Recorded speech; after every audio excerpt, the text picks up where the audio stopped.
ازيكم يا جماعة؟ عاملين ايه؟ رجعت لكم بسلسلة فلوجات عظيمة. طبعا احنا قبل ما بنتكلم يا جماعة ولا انت عارف، تشترك بقى في القناة ولايكيتا بقى وتفعل الجرس والحاجات الحلوة اللي احنا عارفينها دي، بدون رغي كتير عشان ايه الفيديو ما يطولش اكتر ما هو طويل. ماشي، عم اشوف هعمل لك نور وبتاع وكمبيوتر وسيت اب عظيم يا عم الحاج. فاشترك وفعل الجرس والانستجرام برضه هتلاقيه في اول الفيديو في المقدمه، واخد بالك انت ازاي؟ فبدون رأي كتير خلينا نشوف عظمه سلسله هذه الفلوجات، وخلينا نبتدي مع اول فلوج. وطبعا اول حاجه هتوحشني هذا السيت اب العظيم، خلينا نشوف كنت بودعه ازاي يا جماعه. يلا بينا. مع السلامه يا غالي، هتوحشني.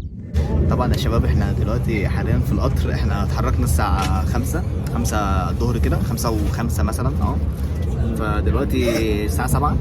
فمعلش انا تأخرت في البتاع ده عشان احنا كنا عايزين نعمل مقدمة من هناك، عشان كنت هفاجئكم هوب فوق بقى، فاهم؟ فاستنى عشان الفلوج ضرب نار. طبعا يا جماعه معانا جيمي الحلاق، الفوتوغرافر اللي خد لنا البنات كلها غفر.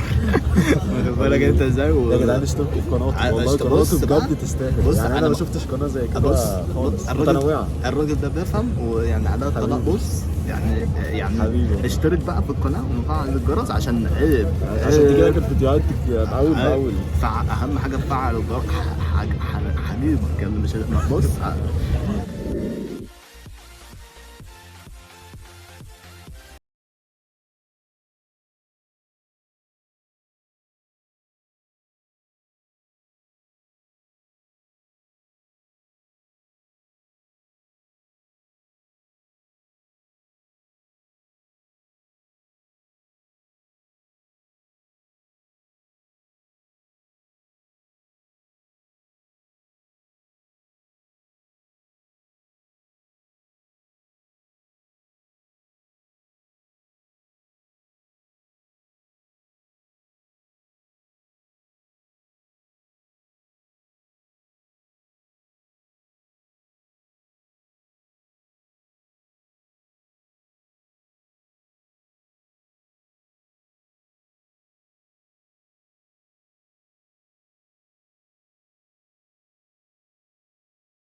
طبعا باشمهندس جيمي بيصور المناظر، واستاذ مهند معانا في الفيديو برضه. يعني هتشترك في القناه وتفعل الجرس واهو فوق.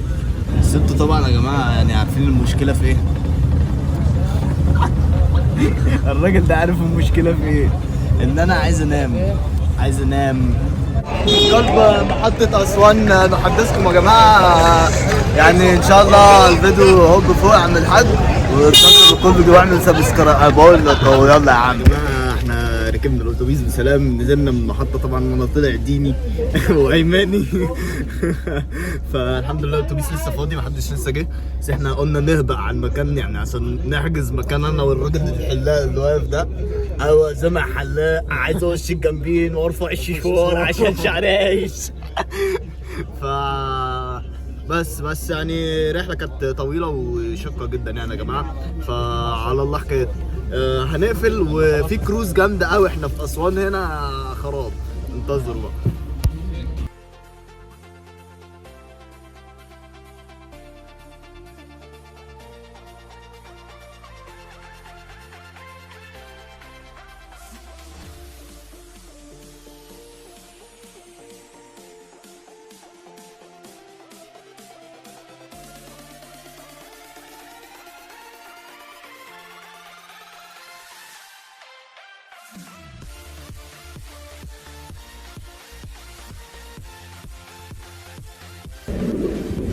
هذه هي العظمه يا جماعه، ورانا مركب ماجيك العظيم. سوف ندخل الى هذا الصرح العظيم العملاق وسوف نرى ماذا بالداخل. فمش عايزين نتكلم كتير وانت انت عارف بقى يعني انت فاهم يلا سلام بقى. اخواتنا وحبايبنا طبعا احنا معانا الاوضه دلوقتي، هفرجكم بقى على الاوضه على الاوضه والكلام الحلو ده كله. فخلينا نتوجه. هذه لا دي مش اوضتنا، مش 407، لا لا لا لا ما تفهمش غلط. احنا وهوريك الاوضه حالا اهو، بس خليك معايا. ايوه طبعا يا جماعه معانا الاوضه هنا، معانا الاستاذ جيمي الحلاق. ايوه وهنا طبعا العبد لله، السلام عليكم. ايوه وهنا بقى انت فاهم انت شغل الميني بار بقى والدولاب هنا، انت واخد بالك انت ازاي. خلينا نصغر شويه الكلام ده كده. ايوه طبعا هنا عندك يا باشا، عندك سريرين واخد بالك انت ازاي لشخصين، واخد بالك انت الشنطه عشان احنا لسه جايين واخد بالك، والعبد لله تاني اهو فيو كامل للاوضه اهو. عم الحاج وجيمي الحلال الفوتوغرافر اللي هيخلي النسوان كلها غفر. ايوه يا عم الحاج. ولا مؤاخذه لما تخش من الباب هنا يا جماعه، في هنا لا مؤاخذه كنيف، وانا شايف ان الكابينيه هنا يعني بسم الله ما شاء الله، يعني كابينيه يفتح النفس وانت بتستحمى يا عم الحاج. شايف دوس لايكيتا بقى عند الحاج. استرك هجيبك يلا ماشي واشوفكم في المقطع اللي جاي على طول. وهنا قررت اطلع على سطح المركب من فوق خالص، وهنا تشوفوا العظمة.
وهنا برنامج الرحلة كان ابتدى، وابتدينا بأول زيارة وهي متحف النوبة.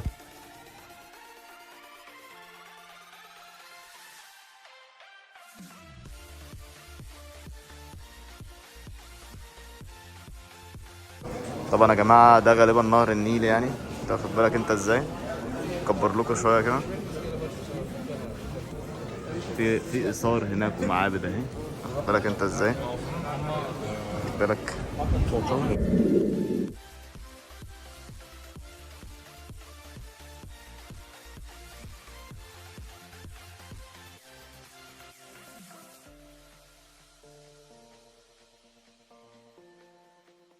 وهنا طول ما انت ماشي في المتحف هتشوف الأواني الفخارية والحجرية اللي كانوا بيستخدموها المصريين القدماء زمان.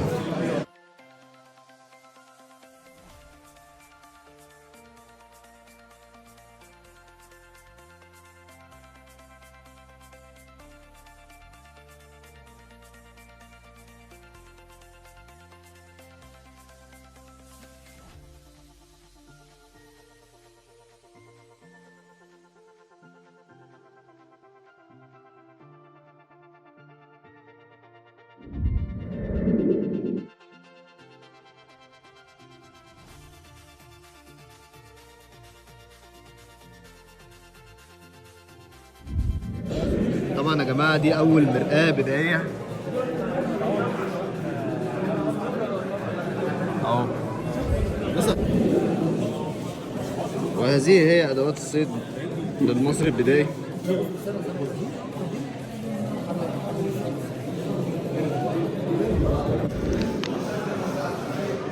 ونأتي هنا لنجد شخصا ما ميتا في هذا البئر بسبب لعنة الفراعنة.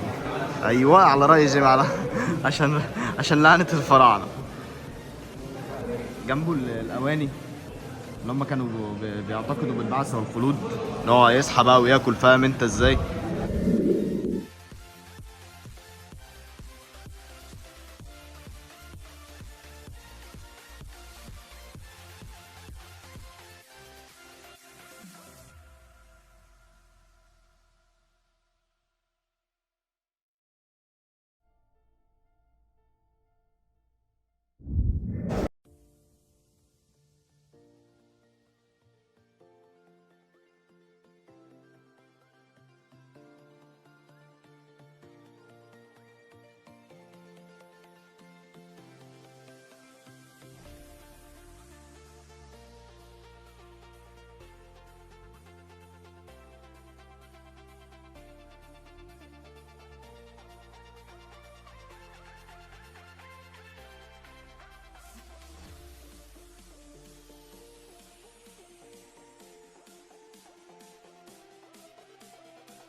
وهنا نرى براعة المصري القديم في استعمال أدوات الصيد.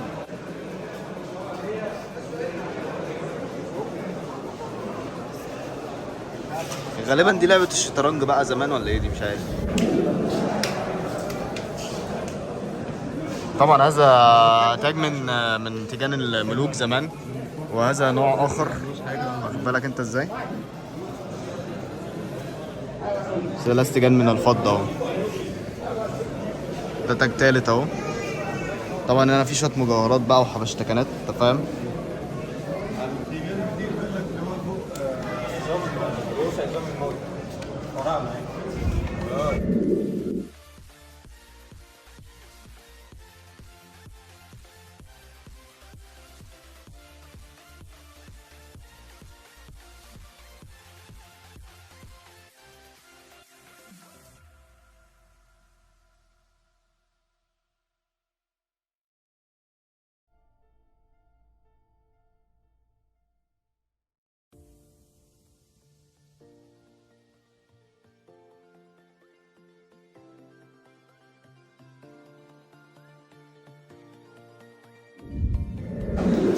طبعا يا جماعة هنا بنتمشى، فلقينا هنا المعنى الحقيقي لجات الحزينة تفرح ما لقيت لها مطرح.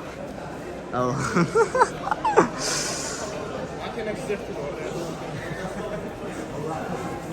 ده شرح للبيوت النوبية زمان في متحف النوبة هنا. طبعا هنا يا جماعة بنرى نموذج للعيشة في النوبة زمان، والحياة كانت شكلها ايه. هو بيوضح لك بس يعني بنماذج، تاخد بالك انت ازاي. وطبعا دي اشكال البيوت بتاعتهم زمان، وما زالت في بيوت شكلها كده لغايه دلوقتي يا جماعه على فكره. يعني في بيوت واخده الطراز القديم ده، تمام. اتحرك شويه هناك كده،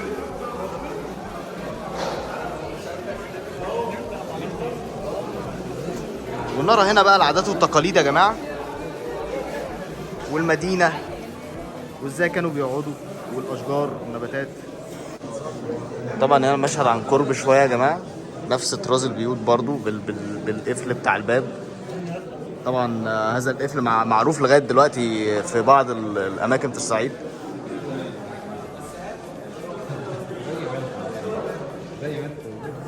بيشرح طبعا هنا على العادات والتقاليد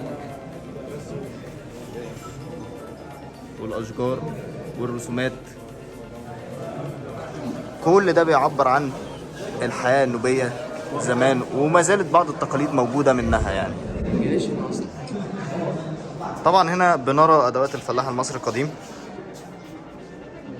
للحفر طبعا، والقفه جميل. وانا مش عارف الحاجات دي اللي هناك دي ايه بصراحه، اللي هي الخشبه اللي هناك دي مش عارف.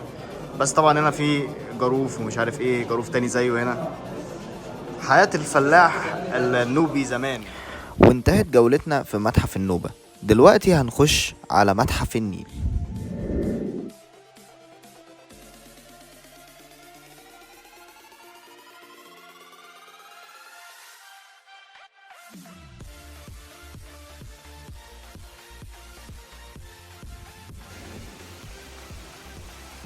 وأول ما بتخش المتحف بتلاقي نماذج لحيوانات وأشجار جميلة جدا كزينة لمدخل المتحف.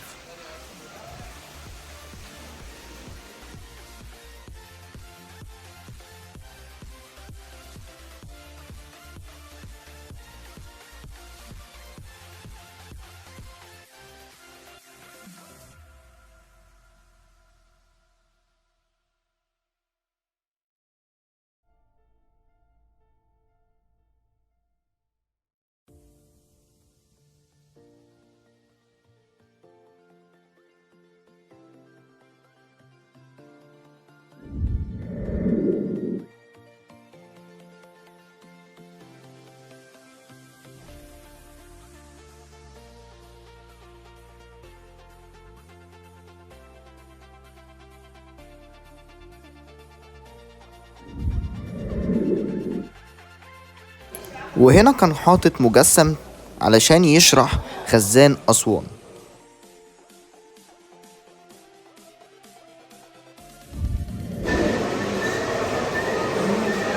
ومعنا ايضا بعض المجسمات لبعض المعابد.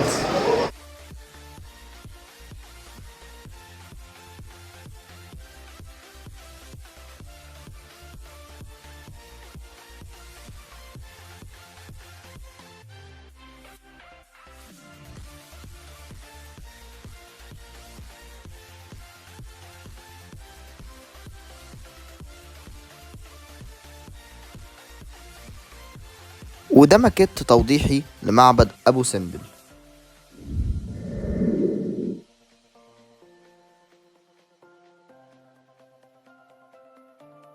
معنا ايضا بعض العملات، مش عارف بقى قديمة غير قديمة بقى انت فاهم، فانا مش عارف بصراحة. واخد بالك انت ازاي؟ انا مش عارف الحاجات دي ايه وكانت بتستعمل في ايه، انا مش عارف. اللي يعرف يقول لنا يا جماعة.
بعض ادوات البدائيه في الصيد.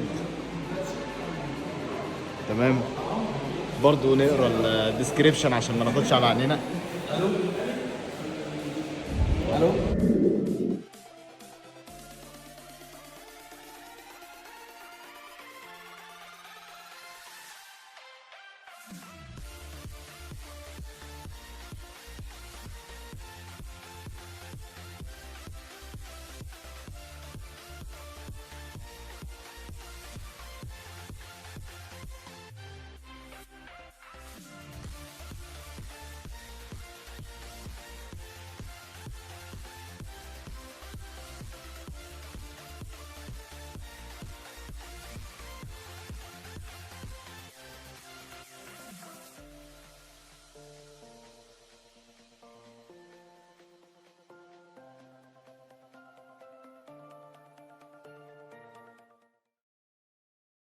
وبكده تكون جولتنا النهاردة انتهت في متحف النوبة ومتحف النيل. أرجو إن الفيديو ده يكون عجبكم، وأرجو إن انتوا تكونوا شفتوا معالم وآثار بلدنا الجميلة. ما تنساش أهم 3 حاجات: اعمل لايك واشترك في القناة وتفعل الجرس، واشوفكم الفيديو الجاي إن شاء الله. سلام.